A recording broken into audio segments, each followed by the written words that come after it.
Right, good evening. First, I would like to thank Pastor Jimenez and Brother Stuffy for this opportunity again that they have given me to preach to you during our Wednesday night service. So, tonight we'll be continuing our series about the biblical dimensions and measurements. So, you're there in Ezekiel chapter number 45. So, we're going to focus on starting in verse number 11. Ezekiel chapter number 45 and verse number 11. The Bible reads, "The ephah and the bat shall be of one measure, that the bat may contain the tenth part of an omer, and the ephah the tenth part of an omer. The measure thereof shall be after the homer, and the shekel shall be 20 giras. 20 shekels, 5 and 20 shekels, 50 shekels shall be your money." Okay, so tonight we'll be focusing on the weight and volume. Okay, so last time we talked about the dimensionals, basically linear dimensions, like what we use for measuring lengths, something like that. And tonight we'll be focusing on the weight and volume, because the weight and volume are kind of related to each other. Okay, so that's why I purpose to equate them in a single sermon. Okay, so we'll be looking into units of weights. For example, there is a unit of weight called bika. Bika, dram, gira, mani, shekels, and also talent, which is the most famous, because everybody knows that famous parable, the talents. Units of volume as well. Okay, so with regards to volume, there is a dry volume and there's a liquid volume. It is divided into two. There are bat, bushel, cab, core, ephah, firkin, hin, homer, log, measure, and omer. Okay, so we've already talked about the shekel in our introductory sermon. So tonight we'll be looking into the weights. Okay, so we're gonna start with the weights. So I brought again my props.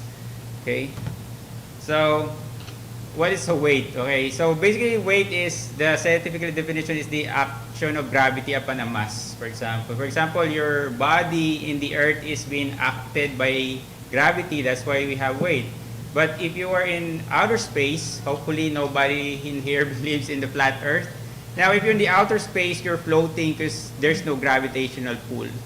That's why when astronauts, after their service in the ISS, for example, they can walk straight in the earth because their bones are, got used to no gravitational pull at all. That's why when after the capsule enter in the earth, somebody holds them, both their hands, because they can walk straight because their body got used to no gravitational pull. But we are used in gravitational pull, that's why we can walk straight in the earth. So a weight in basic definition, we talked about the SI last time, and I defined to you what is a kilogram.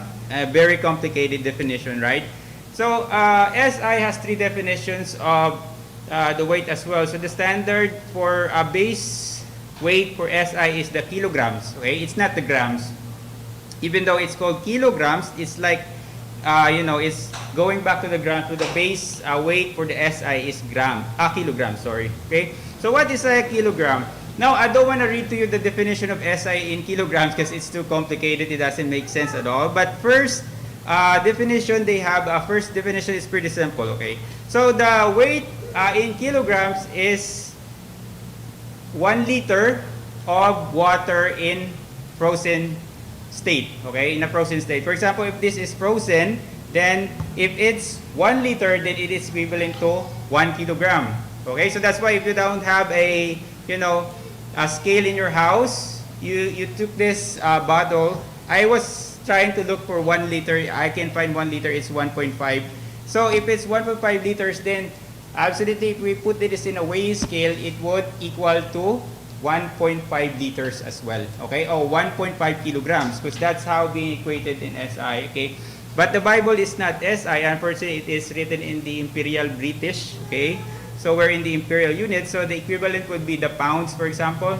We're gonna talk about that later. Okay, so first we're gonna turn, if you would, to Exodus chapter number 38. So gonna run through this units. We're not gonna focus on some units because they're barely mentioned in the Bible, and also we can't even really define them. But we have some units that we're gonna focusing on later. Okay, so the first unit of weight is called bika. Okay, bika. right? Bika. Exodus chapter number 38 and verse number 26, okay? It is mentioned one time in the Bible, okay? So we're not gonna really focus on this one. Exodus chapter 38, verse number 26, a bika for every man that is half a shekel. After the shekel of the sanctuary, for everyone that went to be numbered from 20 years old and upward, for 600,000 and 3,550 men. So basically, that's half a shekel. You remember when the servant of Abraham went to Padanaram to look for wife to Isaac, he gave earring and bracelets to Rebecca, and that equivalently half a shekel. So basically, what he gave to Rebecca is a bika. Okay. So I remember when I was in college, we have to memorize a lot of stuff, especially in engineering. So we have, for example, when we do review for our licensure exam, so we have to make some, connections with regards to how the words are being pronounced so that we can remember it during the exam. So I remember this once, if this would go out in exam and we have to memorize what a bika is. So basically, we have to do mnemonics, okay? So what is a mnemonics? So mnemonics is like you're making connections with something, how the thing is worded so that you can easily remember it in your brain, okay? So for example, so how do we remember what is a bika is? So we can remember what is a bika is because that's the weight of the earring that the servant of Abraham gave to Rebecca, right? So it sounds stupid or it sounds funny, but if you made that connection, you will never forget what a bika really weighs because in fact it sounds the same as Rebecca, right? It's even the last two syllables, okay? So turn if you would in 1 Chronicles chapter number 29. So we learn about bika. Only one mention is half a shekel. By the way, a shekel for a review is equal to approximately 11 grams. Okay. So now there's a measurement also called drams. Okay. So it's not the drum that we knew in the present time, like it's a huge drum where oil is, contains oil, 1 drum. Dram, D-R-A-M. Okay. It's mentioned 6 times in the Bible. So it has an extra biblical definition of it's equivalent to 4.37 to 3.41 grams. So that's the range. So basically, it's a minuscule unit. So it would equal to the kilogram, and the SI unit would be equal to grams, something like that. Okay. First Chronicles chapter number 29, verse number 7. You're there. And gave for the service of the house of God of gold 5,000 talents at 10,000 drams, and silver 10,000 talents, and of brass 18,000 talents, and 100,000 talents of iron. So basically this drum, if you would study this word, it is used like thousands of drums in the Bible. Okay, so if it's a thousands of drums, basically this is small unit, okay? Like the shekel, for example, it's mentioned like hundreds and thousands of shekels, okay? So turn, if you would, to Exodus chapter number 30, okay? Exodus number 30. We're gonna go in passing for some of these units, and we'll focus on the last unit. Okay, there's another unit called gira. Okay, gira. Exodus chapter number 30. Now this gira is mentioned only 5 times in the Bible, and all the mentions is how about to define what a gira is. Okay, gira. Exodus chapter number 30, verse number 13. This day shall give everyone that passeth among them that are numbered half a shekel after the shekel of the sanctuary. A shekel is 20 giras, and half a shekel shall be the offering of the Lord. So basically, 20 giras is equal to 1 shekel. Okay, so 1 shekel is 11 grams. So divide that by 20, that's your gira. So very small unit, very small unit. So basically, this is how they measure, for example, the drams. That's how they measure gold. Because I don't know if you have already traded with goldsmiths, for example. The goldsmiths, they have their balance, right? They have a balance, and then they put the gold on this side of the balance, and then they put minuscule weights on that side to balance the balance, actually. So that's how they measure the gold. So that's how they use the gira, very minuscule amount of measurement. Okay. So all of this in Numbers, you don't have to turn to Numbers 3, verse 47, Numbers 8 and 16. Turn, if you would, in Ezekiel chapter 45. All those chapters and passages I mentioned to you mentions gira, but they all define what is a gira is. Again, there is a unit of weight called mani. Okay, mani. I don't know if this how it is pronounced in during these days. Okay, because this one mani is, if you would turn to other verses of the Bible, they use the word mina. Okay, so that's what they use. This is the mina, because they said that's the original Hebrew or something. Ezekiel chapter 45, this is our verse chapter for tonight. In verse number 12, and the shekel shall be 20 giras, okay? 20 shekels and 20 shekels, 15 shekels shall be your mani, okay? Unfortunately, the word mani is only mentioned once in the Bible, but this is not the only instance, okay? Well, it mentions here 20 shekels, 5 and 20 shekels, 15 shekels shall be your mani. Basically, you add all of this. Basically, it's 60. Okay? So 60 shekels would be your mani. So that's how it's being translated. Okay? Maybe they have a 20 shekel weight. There's a 5 and there's a 15. They combine that 3 standard unit weights, and these would equal to a mani. Now, this mani thing is, I mentioned, it's only mentioned once. But actually, there are other instances as well that is mentioned. But this mention is use the word pounds. Okay, you remember there is a pound mentioned in the Bible. One of the famous mentions of the pounds is, for example, in the book of Luke, in chapter number 19. You don't have to turn there. We're gonna talk about that later. So he says that I have my pound. I laid it up in a napkin. So basically, that's the mani. Okay. So turn, if you would, to Exodus chapter number 25. Right? So that's the other units. Now we're gonna turn to the last unit of weight, which is the talent. This is the most famous, and everybody knows like this, because there is a parable entitled the parable of the talents. Okay? So this is the next most mentioned weight also in the Bible after the shekel, because this talent is mentioned like 14 mentions, the talent alone, and the word talents would be mentioned 51 mentions. So there would be a lot of mentions. Now let me read to you the extra biblical definition, okay? Because we're gonna focus on this weight. Extra biblical definition.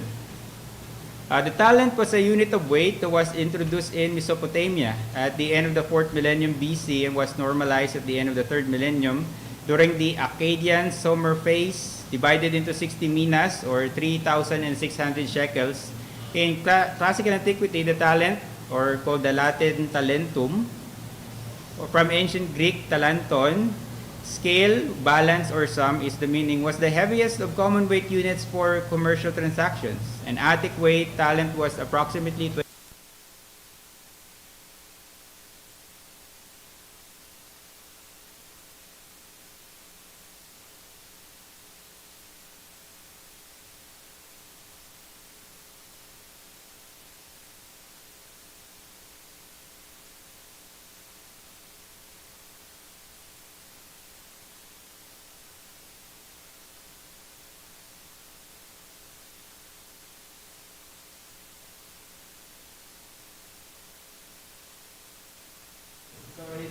it has a different weight definitions actually. Unfortunately, and also I believe that these units have been changed multiple times. You know, we don't have a standard unit. Some use the unit of stones, and stones grow, and also they change weight over time.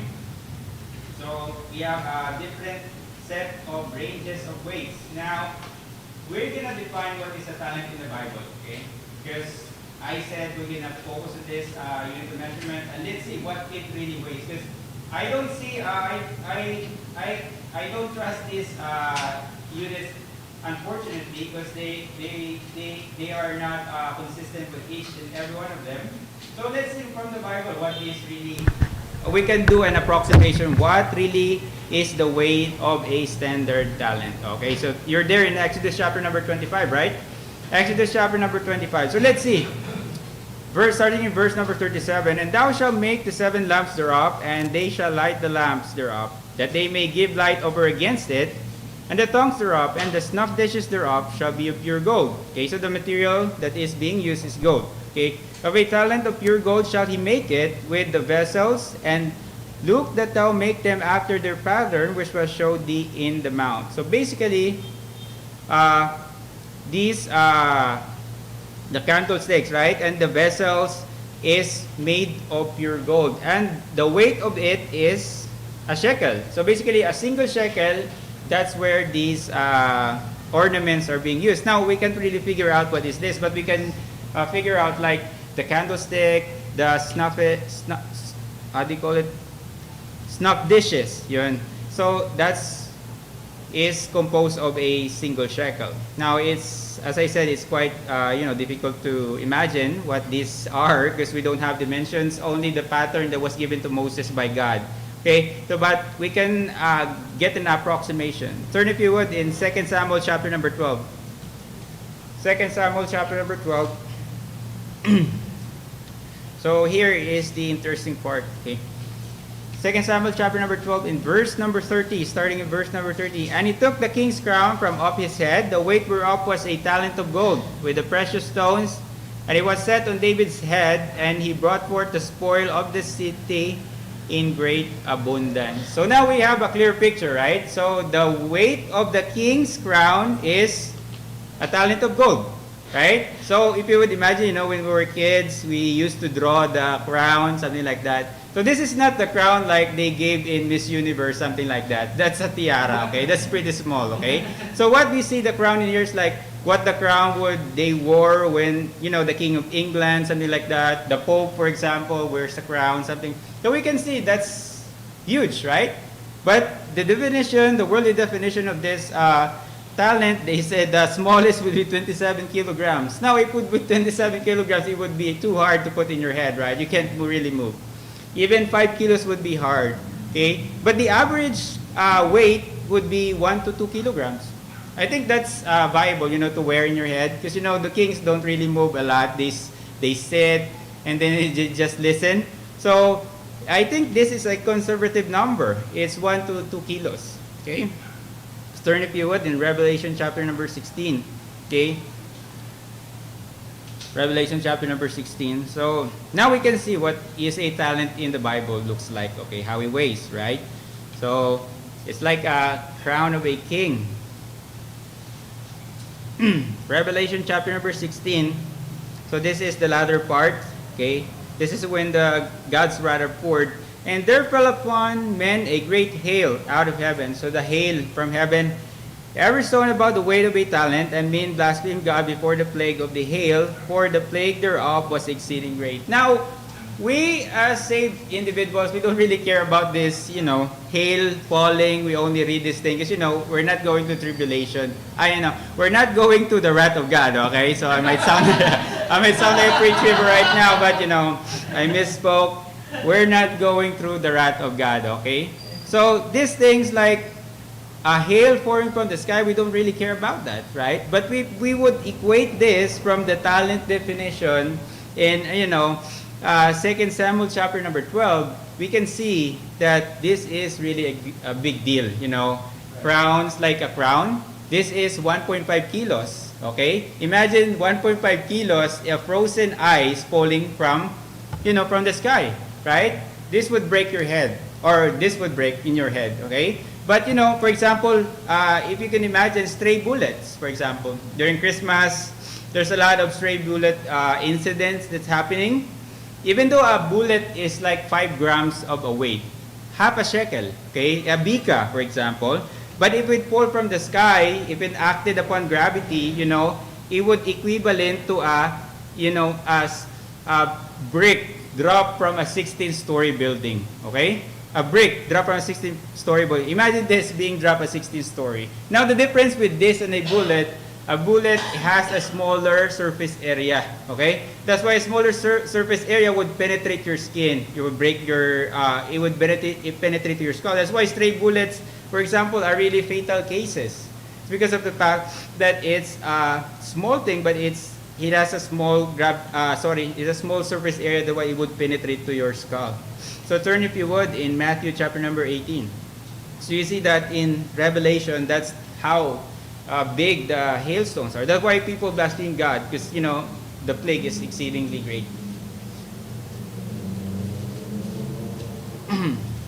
Now in Matthew chapter number 18, okay, there is another talent that's mentioned. This is not yet the parable of the talents, okay? This is they call it the parable of the unforgiving servant. Okay? Matthew chapter number 18. Starting in, let's start in verse number 15, okay? So that we could get a little bit of context, okay? Matthew chapter 18, verse number 15. Moreover, if thy brother shall trespass against thee, and go and tell him his fault between thee and him alone. If he shall hear thee, thou shalt gain thy brother. But he will not hear thee, then take with thee one or two more, that in the mouth of 2 or 3 witnesses every word may be established. Okay? And if he shall neglect to hear them, tell it unto the church. But if he neglect to hear the church, let him be unto thee as a heathen man and a publican. Verily I say unto you, whatsoever ye shall bind on earth shall be bound in heaven, and whatsoever ye shall loose on earth shall be loosed in heaven. Okay, verse number 19. Again I say unto you, that if 2 of you shall agree on earth as touching anything that they shall ask, it shall be done for them for my Father which is in heaven. For where 2 or 3 are gathered together in my name, there am I in the midst of them. Now, this is the transition. Then came Peter to him. So Peter is going to ask him a question and said, Lord, how oft shall my brother sin against me, and I forgive him? Till 7 times? Jesus said unto him, I say not unto thee until 7 times, but until 70 times 7. Now, if you would multiply this, that would be 490 times, he said. So what's the connection of that? So he's giving a parable here in verse number 23. Okay, so let's continue. Verse number 20. Therefore the kingdom of heaven is likened to the certain king, which would take account of his servants. And when he had begun to reckon, one was brought unto him, which owed him 10,000 talents. But for as much as he had not to pay, his Lord commanded him to be sold, and his wife and children, and all that he had, and payment to be made. The servant therefore fell down and worshipped him, saying, Lord, have patience with me, and I will pay thee all. Then the Lord of that servant was moved with compassion, and loosed him, and forgave him the debt.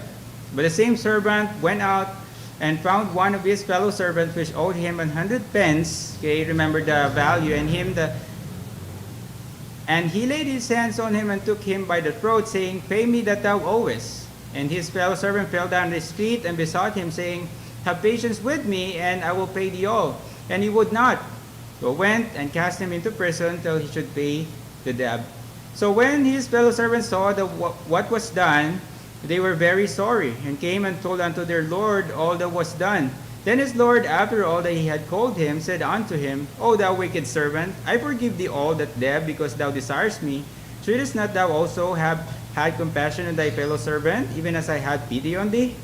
And his Lord was wroth, and delivered him to the tormentors, till he should pay all that was due unto him. So likewise shall my heavenly Father do also unto you, if ye from your hearts forgive not everyone his brother their trespasses. So basically this parable is talking about forgiveness. Now, this man owed his Lord 10,000 talents. Okay, imagine.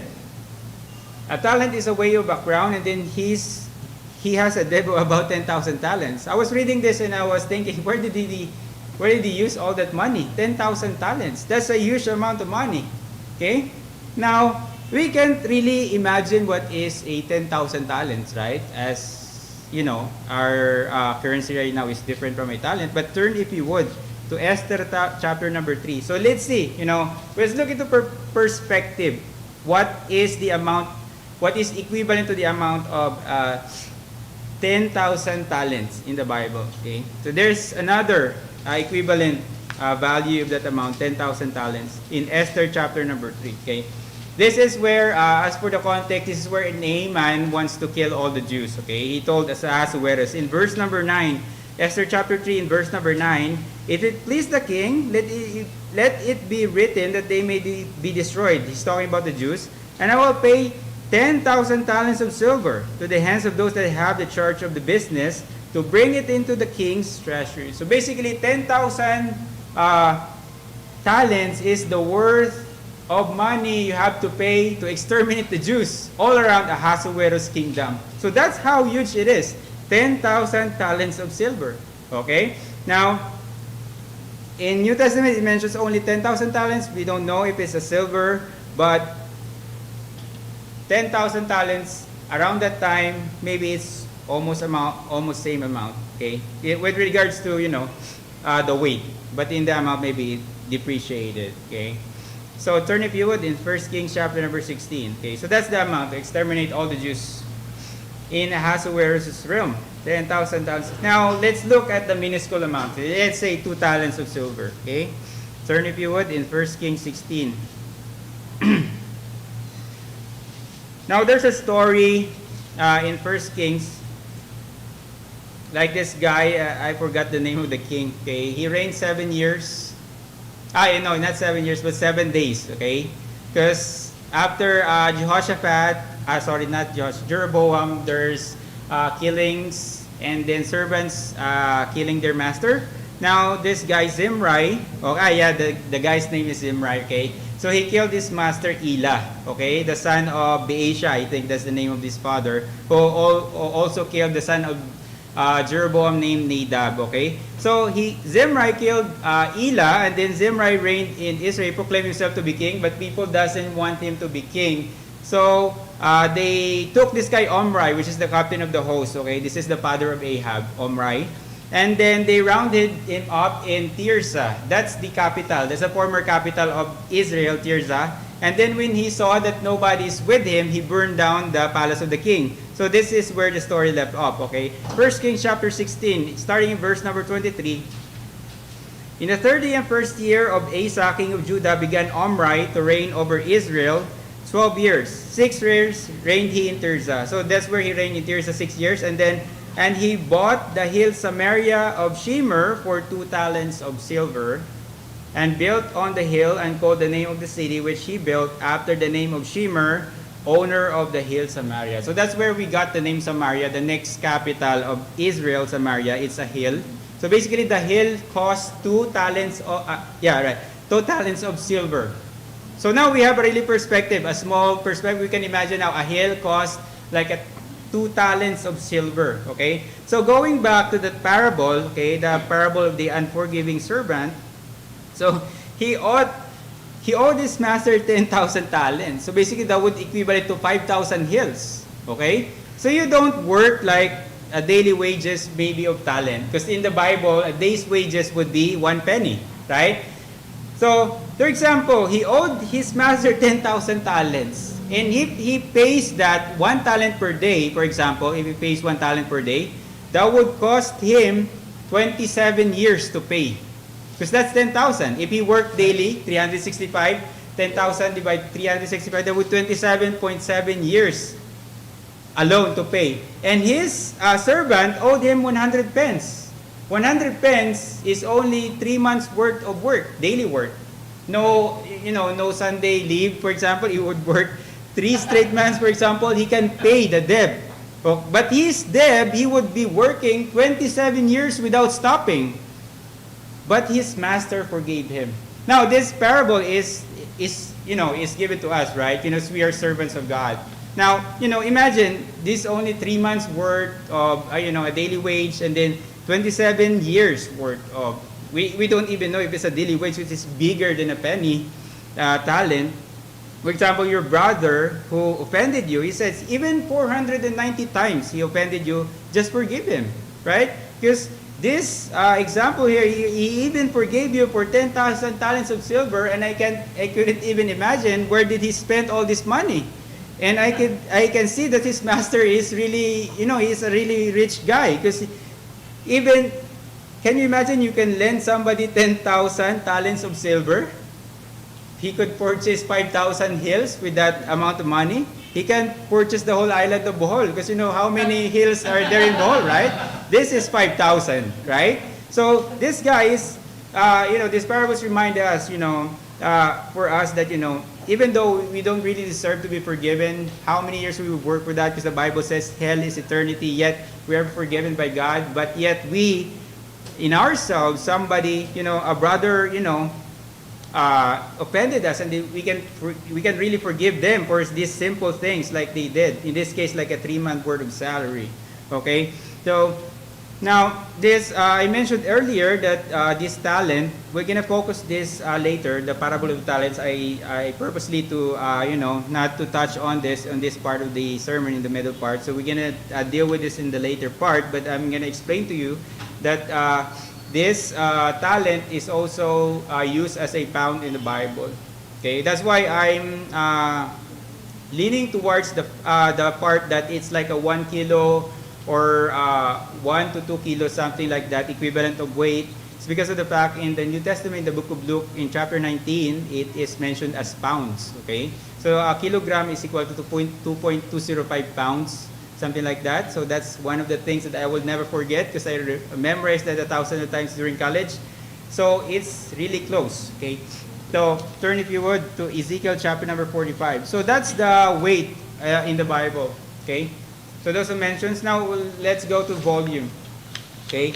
Again, as I told you earlier, weight and volume are related to each other. For example, in the factory line, for example, of this soft drink, I'm not gonna mention the name.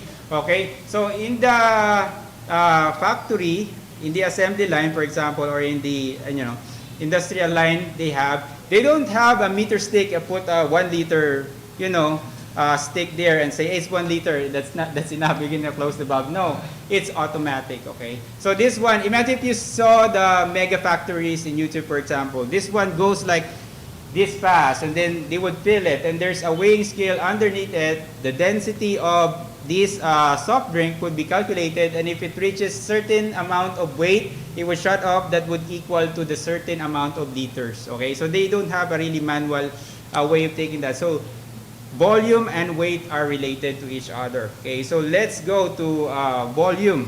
Okay, so we learned about the weights, talents, something like that. So let's go to volume. Now there's a volume, pretty common. This volume is called bath. You're there.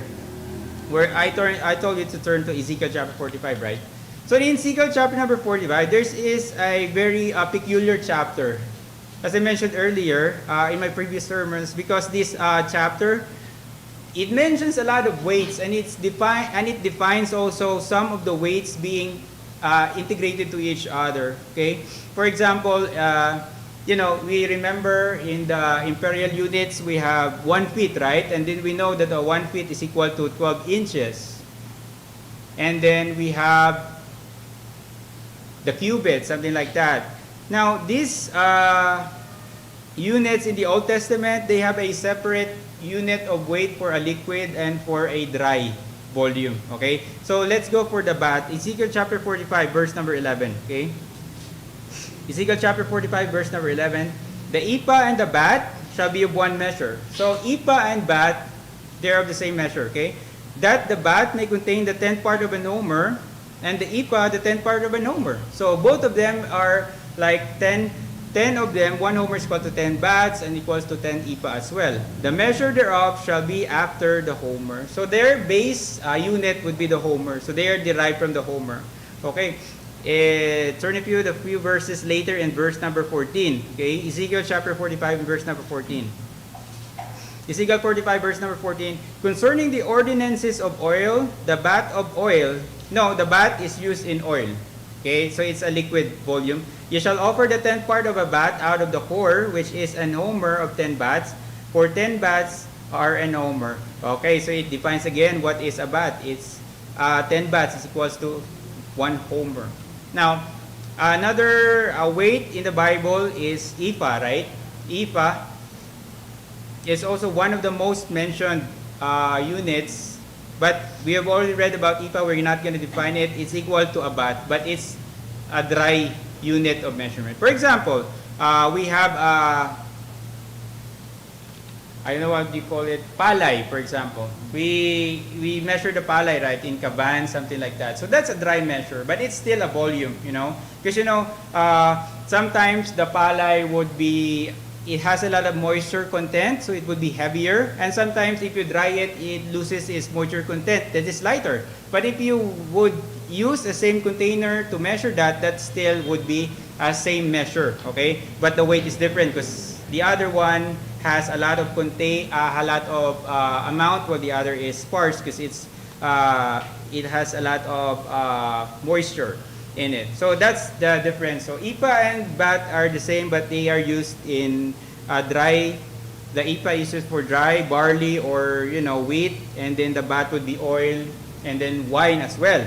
And then there is a measurement called core. It mentions the core, right? You shall offer the 10th part of a bat in Ezekiel 45:14 out of the core, which is an homer of 10 bats. Now this core thing is the equivalent, because there's a homer, so don't let that confuse you, okay? So the equivalent of bat is the IPA, and then the equivalent of homer with H is the core, okay? So the core is used for the liquid volume, and then the homer is used for the dry volume, okay? So the core and the homer would be the same weight, and then the IPA and the bat would be derived from them. So that's why it's mentioned here, the 10th part of a bat out of the core. Okay, say a reference there is it's a homer. Okay, so maybe that confused you, but that's how it's being defined in here. Okay, now the homer. Let's turn, if you would, in Numbers chapter number 11. Numbers chapter 11.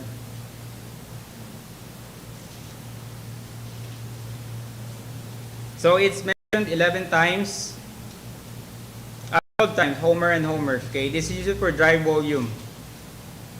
So bats or 10 IPAs or equals to 1,000 homers. Okay. 100 homers, sorry.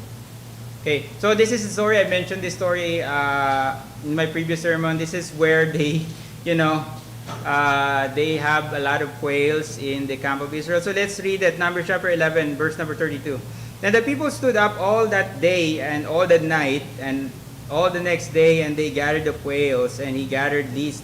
He that gathered these gathered 10 homers, and they spread them all abroad for themselves round about the camp. So that is like 2 cubit high and equal to a single day's journey. So imagine you're walking from here to Pasay, and then there is this height, and it's all quails, okay? And then, Brother Ronald would usually talk about his experience when he was young. He used to, eat a lot of birds, something like that. But a quail is something that you don't want to eat as a bird, We play with this, and then, we roast them. But, we're laughing because, it doesn't fill your stomach, okay? You don't really fill your stomach when you eat this quail. Now, he says here, this is the punishment to them, right? So imagine this punishment. They asked for meat, and then God gave them this huge amount of meat. For example, these quails. Every one of us, like we want to eat the egg, the quail's egg, right? But nobody wants, I think, would eat the quails. But these Israelites who are complaining in the wilderness, they really love to eat this. But God smote them with death after this because of the fact that this is what they really wanted to eat a meat, even though God gave them the manna. Now this homer, it has a letter H, starting in letter H. And now if you can remember in your Old Testament, there is an omer as well.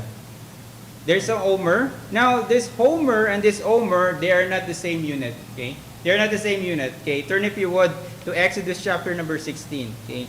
And this is a peculiar unit because this omer is only mentioned in a single chapter, and it's only used to measure the manna. Okay. Exodus chapter number 16. Okay. Exodus 16. This is the thing which the Lord had commanded. Gather of it every man according to his eating, an omer for every man according to the number of your persons. Take ye every man for them which are in his tents. Now an omer, 16 verse 36, now an omer is the 10th part of an ephah. So it defined as well. Omer is a 10th part of an ephah. So basically, they are still related with the homer. Okay? So one homer with letter H is equals to 100 omers. Because an omer is a tenth part of an ephah. So it's a smaller amount of measurement. So basically, 1 omer, you can go with that through your whole day if you eat the manna. Because this is what it said, 1 omer, an omer for every man. So turn if you would to Matthew chapter number 5. Matthew chapter 5. So there's another unit of measurement. For dry volume is called the bushel. This is also familiar, okay? So let's speed up. Equivalent to a container used to measure in agricultural products. So bushel is basically just like kaban here in the Philippines. That's how they measure wheat. Okay, this is a pretty popular verse, Matthew chapter 5 verse 15. Neither do men light a candle and put it under a bushel, but on a candlestick, and it giveth light unto all that are in the house. Okay, so basically this bushel thing, it's also mentioned 3 times, and it's the parallel of this verse in another gospel. It's referring about a bushel, okay? Putting a candle under a bushel. So basically, if you put a candle in your bushel, you hide your candle. You don't have a light, okay? So turn, if you would, to 2 Kings chapter number 6, okay? Another unit. Now, I don't know this one, if it's dry or if it's, liquid thing. The cab, okay? So the cab. Brother Mateos touched on this when he preached last Sunday, okay? During the cannibalism thing. 2 Kings chapter number 6 and verse number 25, okay? And there was a great famine in Samaria, and behold, they besieged it, until an ass's head was sold for 40 pieces of silver, and the fourth part of a cub of dove's dung for 5 pieces of silver. Basically, there is a famine, they don't have anything, so the prices skyrocketed. The head of an ass sold for 4 pieces of silver, and even the dove's dung.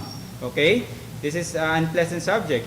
That's why I told you jokingly earlier, I don't know if it's dry or if it's, wet thing, liquid thing, because it's dove's dung. I don't even know if they, like what Ezekiel did, if they, they cook it, something like that, but this what people did during that time when they were besieged, okay? So turn, if you would, in John chapter 2. Now this is the interesting part, okay? John chapter number 2. John chapter number 2. So we're going to deal about firkin. Unfortunately, this firkin thing is mentioned 1 time only in the Bible.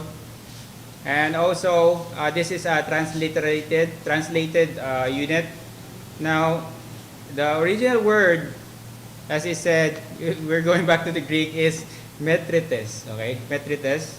And then it was translated as firkins. Now, I'm going to use an extra biblical definition for this because we don't have any references. But I believe that this is quite a closer unit, because since this is in the biblical times, this is in Christ's days, okay? And in Christ's days, the Greeks have already established. Now, this is post-Greek as well, because they're in the Roman. But this Greek metrites, the definition is here. Primary liquid measure of the ancient Greeks, okay? Equivalent to 39.4 liters or about 9 gallons. In the Greek system, of which the smallest capacity unit was the kotil, 16 cubic inches, the metrites equal to 144 kotil or 12 kos or 2 sextes. Reconstructed earthenware cylinders excavated in the Acropolis in Athens furnish the oldest known evidence of the Greek system of liquid measurement. So they have an artifact that they have based this measurement. So they excavated in Athens. Now, you're John chapter number 2. Okay, so this is one of the famous miracles that Jesus Christ has done. And also, this is not just famous for us, this is also famous for the unbelievers as well. John chapter number 2 and verse number 6, okay? And you know the story. And there were set there, so basically this is the marriage in Cana, and they wanted wine, okay? And there set 6 water pots of stone after the manner of the purifying of the Jews, containing 2 or 3 firkins apiece. So there were 6, okay? So let's open your calculators. There were 6 firkins apiece. No, there were 6 water pots containing 2 or 3 firkins apiece. Okay, so let's average that. This is a 2.5. 6 times 2.5, and a firkin is like a 39.4 liters. So it's just like a 40 for the whole number. It would equivalent to 60 liters. Okay, 60 liters. Now, people say like, that's why if you're in the office setting, and there's a party, I don't drink, and then you would pull out this verse, you know, don't you know in the Bible that Jesus Christ made wine, something like, and they would pull this passage here, John chapter number 2, because he said, turn if you would, you're there in John chapter number 2, right? In the previous, in the next verses, okay? So let's stay a little bit. Let's focus on this part. In verse number 10, okay? Verse number 10, and say it unto them, this is the governor of the feast, every man at the beginning in the beginning that set forth good wine.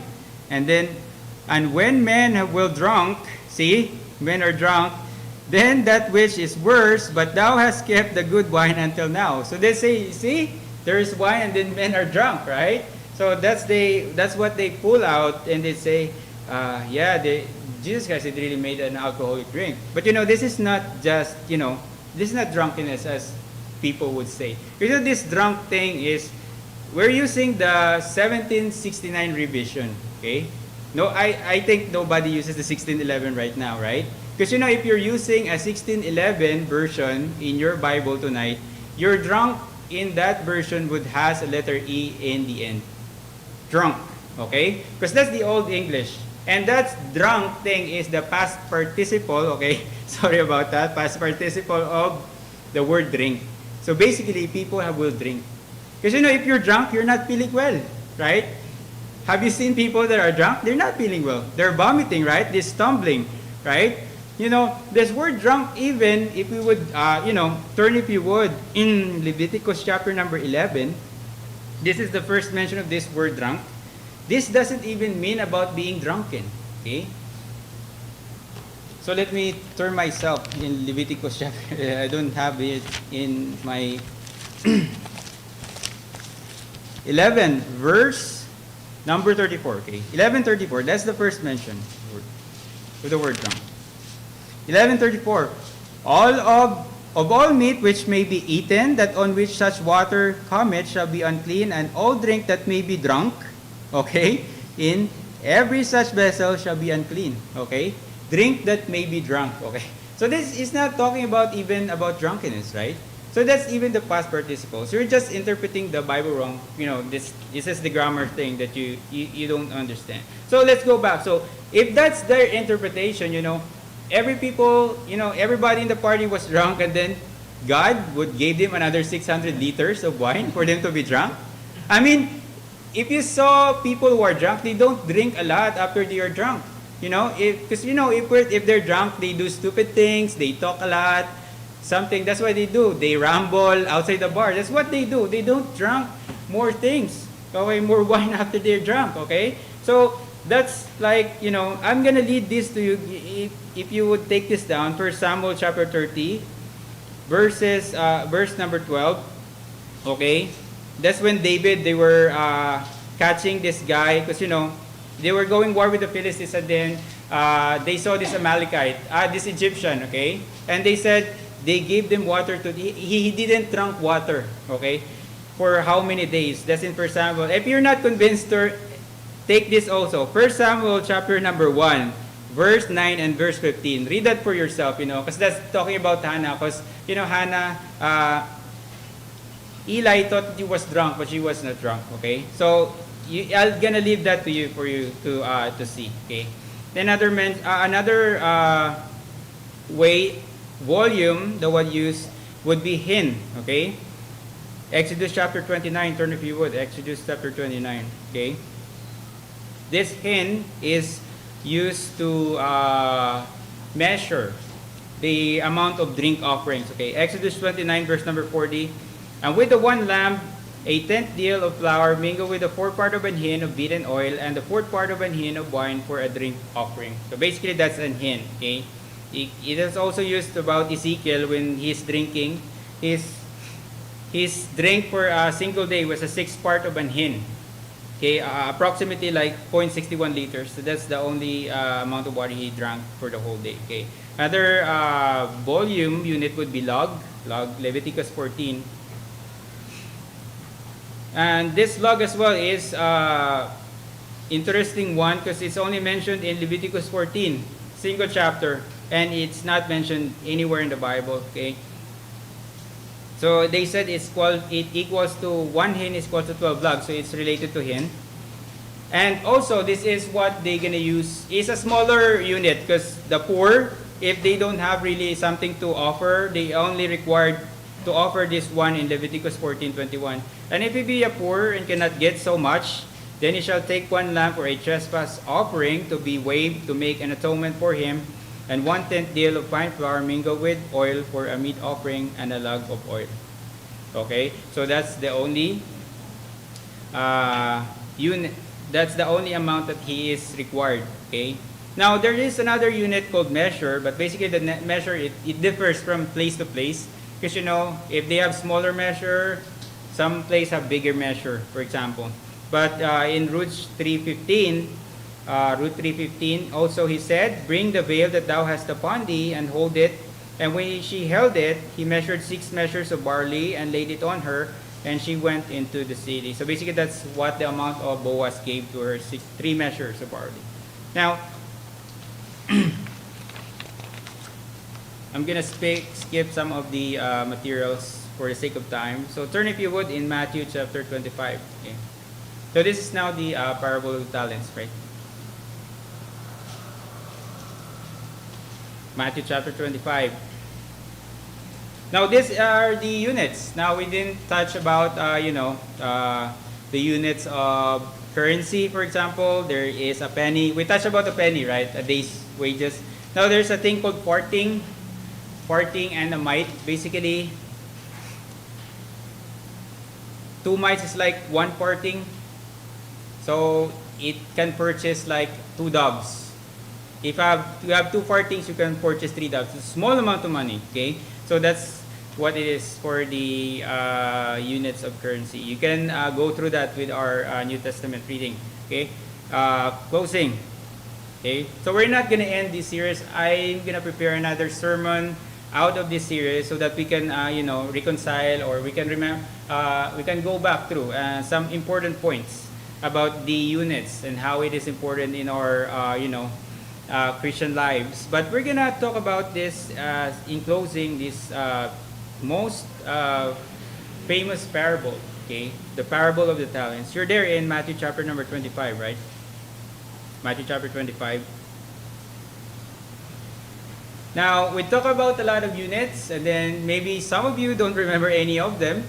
Maybe some of you remember something of them. But for me, you know what? If you can remember one thing out of this sermon, or a single unit out of this sermon, I would say you would remember the unit of talent. Okay? Because I think that's one of the most important we could remember. Because this is not just a unit of measurement that they measure and we can forget it. This one is really a measure, and it has even used in our Christian lives. Okay, Matthew chapter 25, starting verse number 14. This is the opening of the parable. For the kingdom of heaven is as a man traveling into a far country, who called his own servants and delivered unto them his goods. And unto one he gave 5 talents, to another 2, and to another 1, to every man according to his several abilities. And straightway he took his journey. Now, so this certain man gave them talents. Now, we would equate that, if you're new with reading the Bible, maybe these talents are talents like talent with playing music, something like that, talent of preaching, something like that. And we can apply that spiritual as well. But for this thing, he gave them literally a talent, which is a physical object. Okay, because that talent would be amount to be traded. Okay, they can trade that because this is how currency was made. They have weights, and then those weights later were converted into currency. So that's why they have this talent. Pound is a weight, but pound is a currency as well. So that's how it's being translated. It's being traded.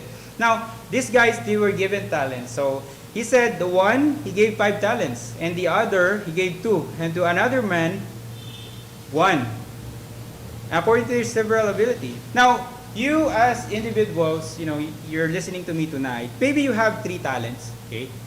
Maybe some of you have two, and maybe some of us only have one. Now, whatever talent, okay, He is giving to you tonight. Because sometimes it's easier to say, because I understand we are at the different stages of life, okay? Some of you are fathers, some are single, some of us are grandparents, some of us are kids. So we vary, okay? So, but whatever talent you are given, okay? Because at the end of this parable, He asked them, what is the appreciation of those talents He has given to them, okay? We can always, because we always justify ourselves like, I'm in a different stage of life and, I can't really serve God that much. Well, I would agree to you that you're at a different stage of life. Maybe you're now in a stage that you only have one talent, right? Because, you can perform other tasks as somebody who has 3 talents or somebody who has 2 talents. Now, as you can remember, the talents that were given, if we take the Bible literally and if it would be consistent, the time that it was translated, even though it has depreciated the value, the talent is equal to a crown, okay? The king's crown, that's the weight. The weight never changes, okay? The weight of the gold is still the same. So turn, if you would, in 1 Kings chapter number 20. Okay? You know the parable, you know what I'm talking to you. He was really angry with that guy who has only a single talent because he hid the talent. Okay? He did something. He didn't multiply the talent. Okay? 1 Kings chapter number 20, this is the value of a single talent. Okay? 1 Kings chapter 20, verse number 39. And as the king passed by, he cried out unto the king, and he said, Thy servant went out into the midst of the battle, and behold, a man turned aside and brought a man unto me, and said, Keep this man. If by any means he be missing, then shall thy life be for his life, or else thou shalt pay a talent of silver. Okay? So a equivalent for a single life would be a single talent. So if you have a single talent right now, maybe that's just your own life. You don't have any other talents. Okay? But you know what? Soul winning, by the way, is not a talent. Okay? Soul winning is a skill. Okay? Because a talent, if we would spiritualize this thing, a talent is something that you got when the day you were born. That's why we have people, they can draw your face right away without even going to school. Because that's a talent, A skill is something that is acquired. Okay? That's why you study something for a skill. Now, there are something that they can cross over, but you know what? A skill, soul winning is not a talent, it's a skill. Okay? So that's why, if that's only a single talent, your own life, you only have your own life, you don't have any talents, for example. Okay? You don't have talents to serve God in other areas of life, but you have your life, you can do soul winning. Right? Even soul winning, that's the only thing you can do. For example, because I can play the guitar, I can lead the music, I can preach, something like that. But if that's only your life, a talent is equal to a single life of a person. So that's the only thing that God gave to you. Then make the most out of it, Because we always say like, I'm in a different stage of life and I can do this, I can do that, something like that, brother. But if you're in that stage of life right now, then do what you can do in that stage of life. Because if you can pass all this, your kids are grown, then you can do full-time soul winning, something like that. When you can leave them independently, or you can go with them during out soul winning. So that's one of the morals of this parable of the talent thing, that even though you have, God gave you your single thing that is your life, do what you can do with that life. Because you know what? If you don't multiply that, He would do like something like the end of the parable, that He took your talent from you. Okay? So basically, it's like the parable of that vineyard, where basically He took the branch out of it and you can't serve Him anymore. Okay? So that's the only equivalent of a talent. It's equal to a single life of a person. And I don't know what stage of life are you right now, or what talents you have in your life. Okay? That we can say in this, that God is, a man. He said, you are an austere man. Okay? You're taking something that you have not sowed, something like that. So let this thing, a talent, okay, be a reminder to us that whatsoever we have, even though we have a single talent, we have a 2 talent or 3 talent, let's make the most out of it because that's our life here on earth. Okay? So that's, if you have to remember one thing, that's a talent. Remember that if you don't have any talents, your life, that's your only talent. Let's close on this, okay? Father in heaven, thank you so much for this opportunity that you have given me again to preach in front of the congregation. Lord, I pray that you would help us to apply this units of measurements that we have learned, especially the volume and the weight. Lord, you put too much emphasis, especially in the weights, especially the talents, Lord. I pray that you would help us, even though that we don't have as much talent, or you don't give us, 2 or 3 talents. If you only gave us a single talent in our life, and this is our life, Lord, help us, Lord, not to be that slothful servant, Lord.